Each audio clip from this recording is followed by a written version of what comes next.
Olá, seja bem-vindo a marcoteles.com.br. Hoje eu quero trazer para você uma meditação muito especial sobre maternidade. Esse é o assunto do nosso programa de hoje, marcoteles.com.br e missãobatista.com.br.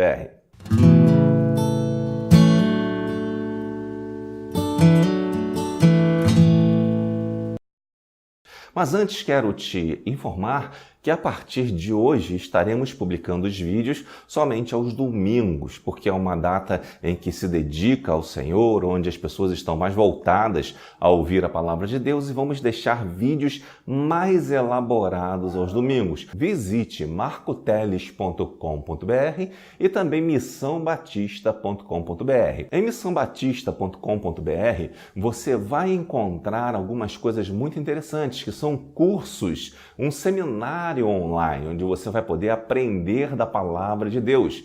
Esse seminário é voltado exclusivamente para evangélicos, somente para evangélicos, e ainda está em construção, mas estamos paulatinamente colocando cursos online.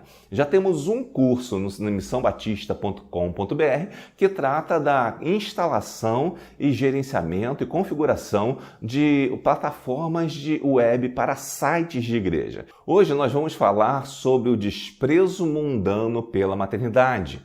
O mundo em que vivemos despreza muito a maternidade, despreza a condição da mulher enquanto mãe, e é necessário que valorizemos essa questão da maternidade. A maternidade é importante porque foi o segundo mandamento de Deus para a humanidade, porque o primeiro foi a proibição de comer da árvore do conhecimento do bem e do mal, e o segundo foi crescei-vos e multiplicai-vos, ou seja, quando Deus cria a mulher, Ele automaticamente estabelece que deveríamos crescer e nos multiplicar. Então a maternidade é uma bênção para a humanidade. A maternidade também é uma bênção para a família. A família precisa estar sempre pautada na total valorização da maternidade, especialmente a família cristã. Mas existem alguns problemas. Algumas mulheres, por exemplo, têm um desejo de ser mãe. Mas, infelizmente, situações da vida, às vezes problemas de saúde não permitem que ela realize esse sonho. Mas esse sonho que não foi realizado não significa que ele não seja possível de alguma forma. Deus tem múltiplas formas de fazer as coisas. Existe a multiforme graça de Deus. E nessa multiforme graça, Deus vai te atender nisso, sendo mulher, conforme Ele deseja atender. E às vezes a forma como Ele vai atender não conseguimos entender inicialmente, mas conseguimos entender quando ela é realizada. E é isso que nós temos que pensar sobre a maternidade. É uma bênção, mesmo que você não consiga ser mãe, sendo mulher, obviamente, você tem uma bênção que é dada por Deus, o pressuposto de que pode ser mãe, seja por vias naturais, biológicas, ou seja também através de adoção, por que não? Por outro lado, também existem mulheres que não valorizam tanto a maternidade assim. Às vezes até abandonam seus filhos e jogam, inclusive, em lugares ermos e insalubres, bebês recém-nascidos. E isto não é nada bom, isto não está de acordo com a vontade de Deus.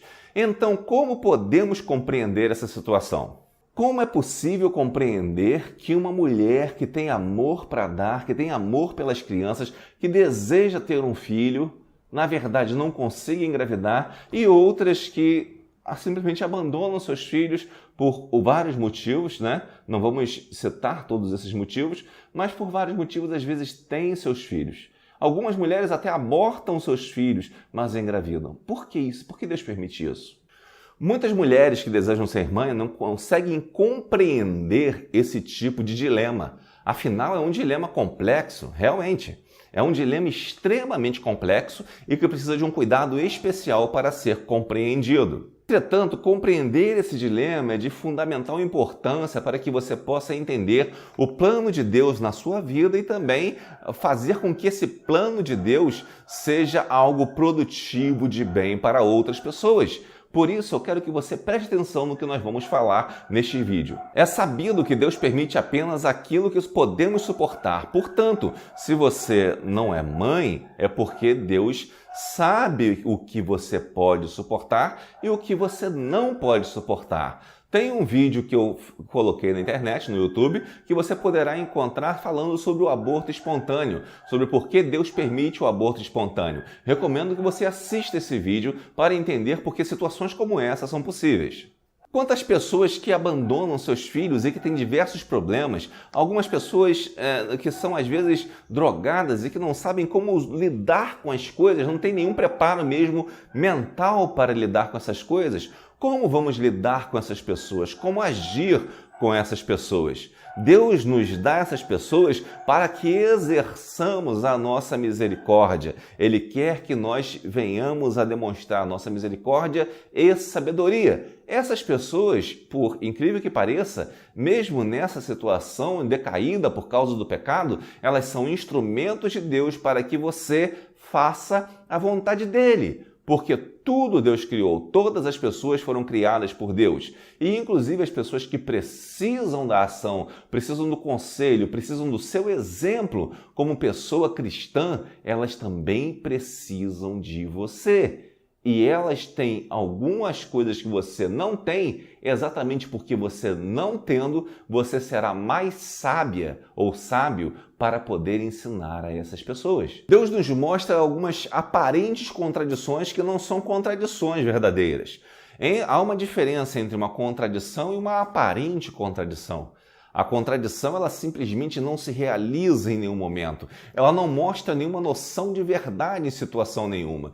Entretanto, uma contradição verdadeira, ela simplesmente destrói toda a possibilidade de raciocínio, destrói toda a possibilidade de encontro com a verdade. E para nós, a verdade é Cristo, Jesus, nosso Senhor.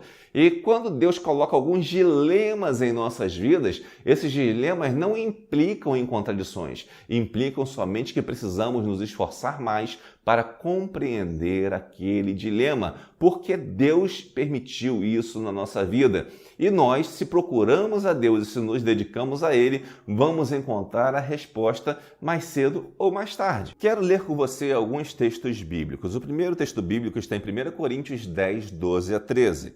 Assim, aquele que julga estar firme, cuide-se para que não caia. Não sobreveia a vocês tentação que não fosse comum aos homens. E Deus é fiel. Ele não permitirá que vocês sejam tentados além do que podem suportar. Mas quando forem tentados, Ele lhes providenciará um escape para que possam suportar. 1 Coríntios 10, 12 e 13.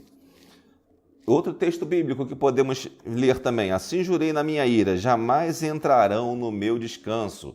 Cuidado, irmãos, para que nenhum de vocês tenha coração perverso e incrédulo, para que se afaste do Deus vivo. Pelo contrário, encorajem-se uns aos outros todos os dias, durante o tempo que se chama hoje, de modo que nenhum de vocês seja endurecido pelo engano do pecado, pois passamos a ser participantes de Cristo, desde que, de fato, nos apeguemos até o fim à confiança que tivemos em princípio.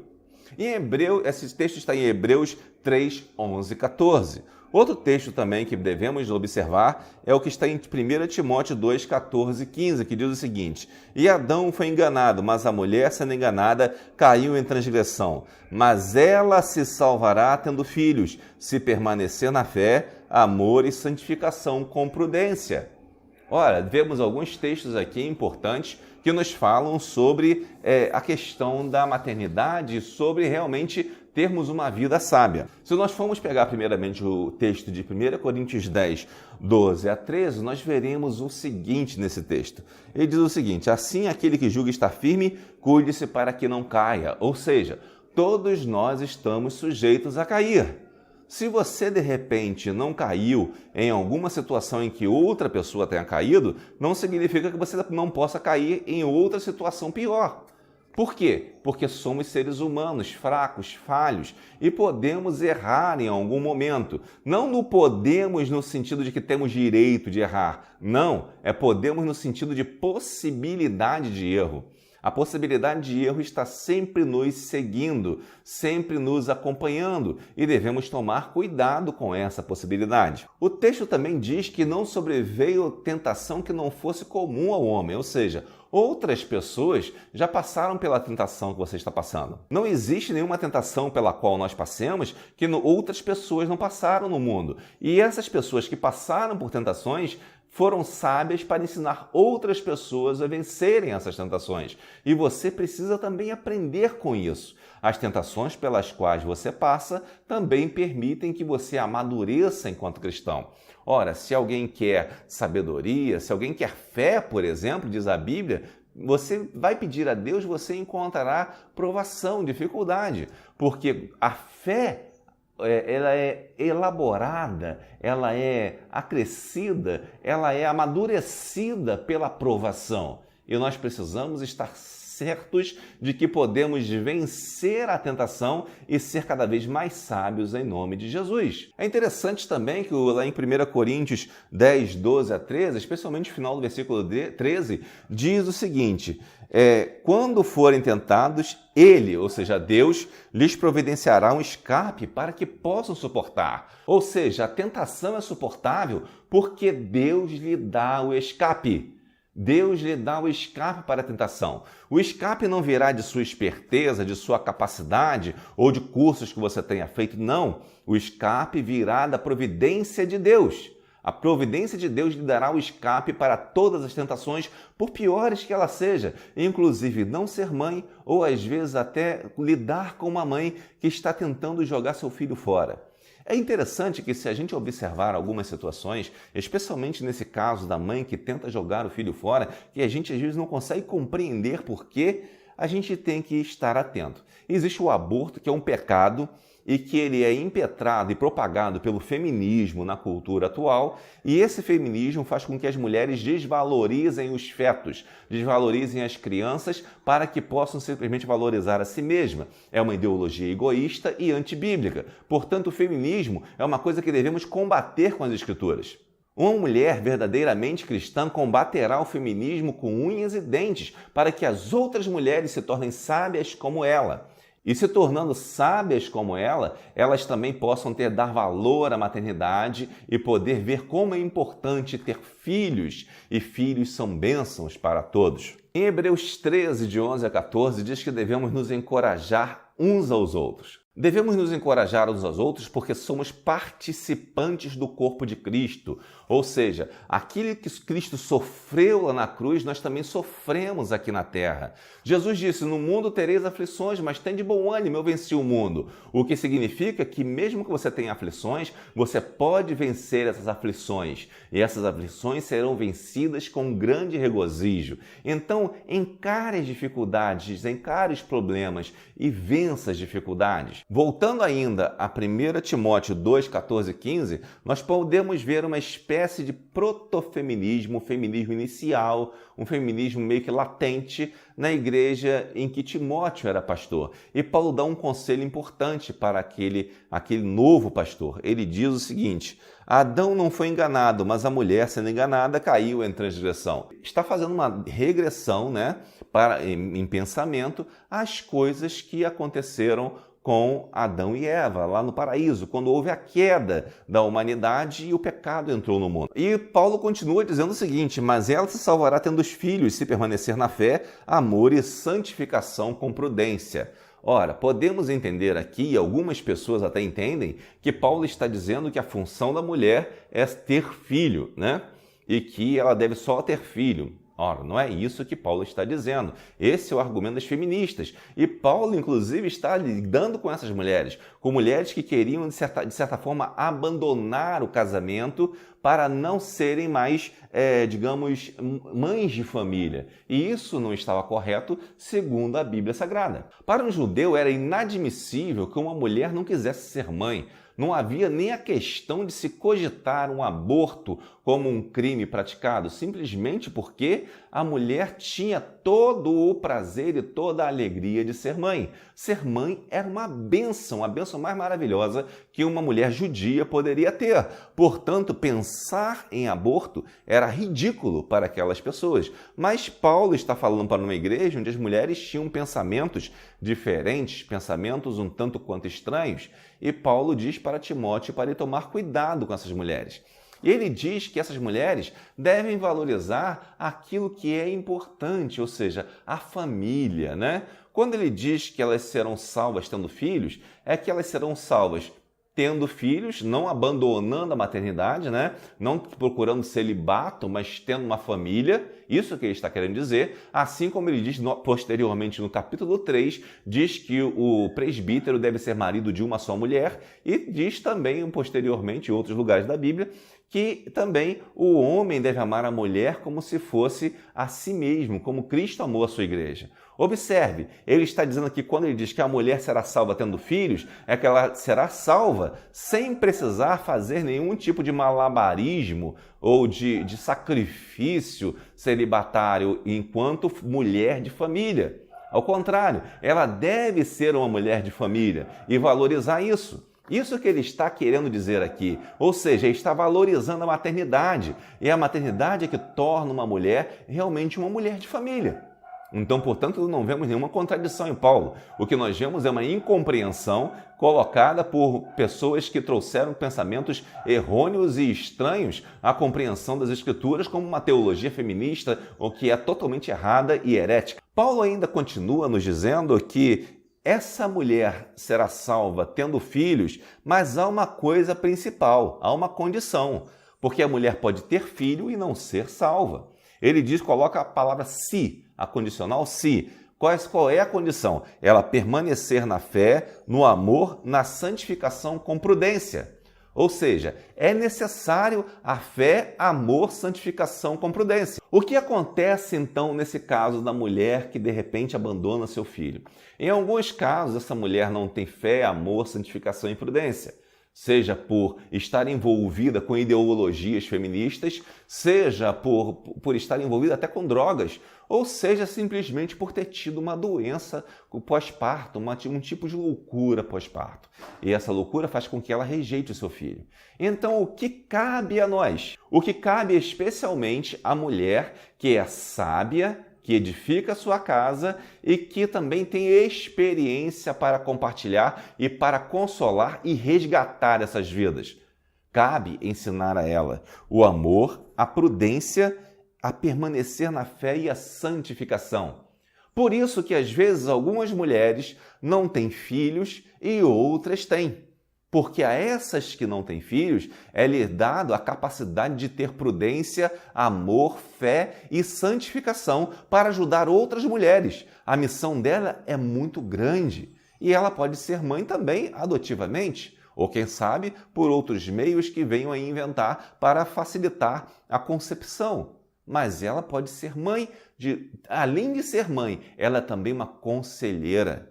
A mulher que não tem filhos, se ela for olhar claramente para o que Deus está trazendo para ela, Ele está dizendo, você deve ser uma conselheira, você deve ser alguém que resgate essas mulheres que não têm fé, amor, prudência, perseverança. Você tem que resgatar essas mulheres. E a melhor pessoa para resgatar alguém é alguém que entenda o que aquela pessoa está sentindo e que tenha também o sentimento contrário muito intenso.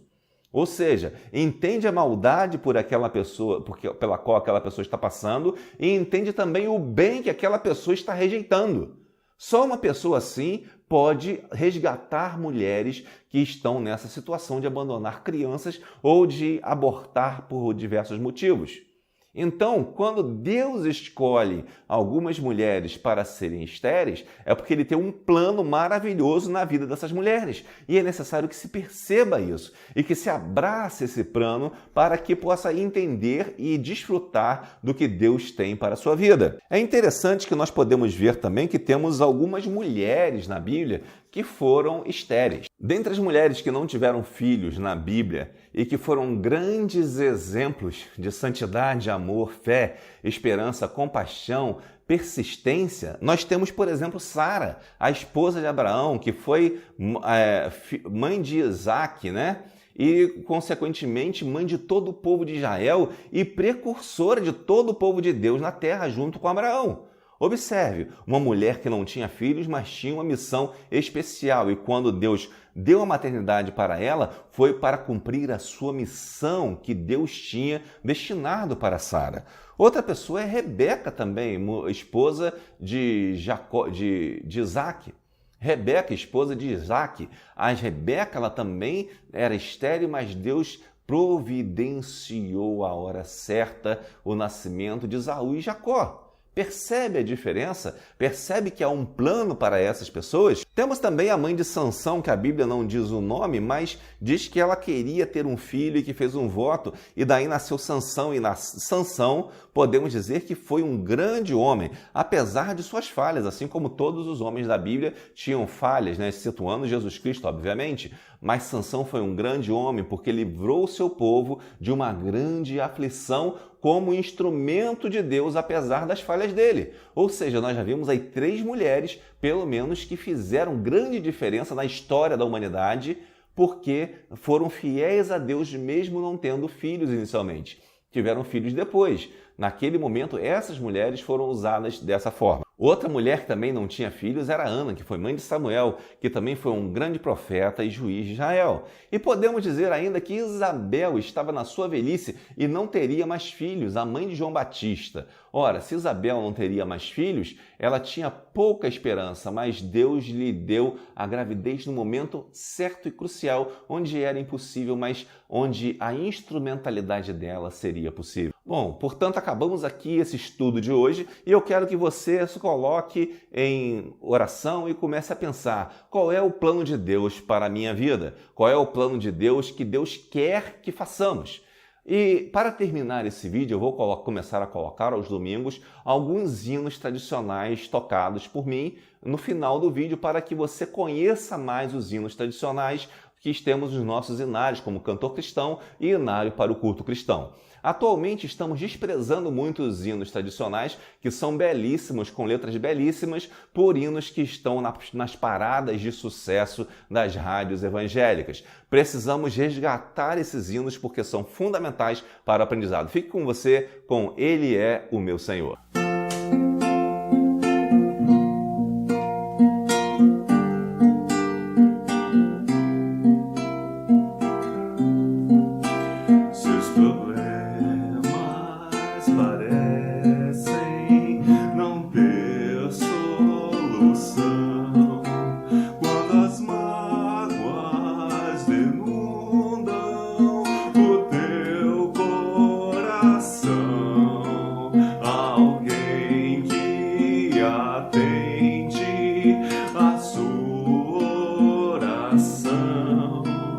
Jesus Cristo, Mestre, Senhor, Ele é dono da chuva, do sol e do ar, é Senhor da alegria, da dor, do chorar, Ele é dono dos montes, do céu e do ar, é Senhor das crianças, das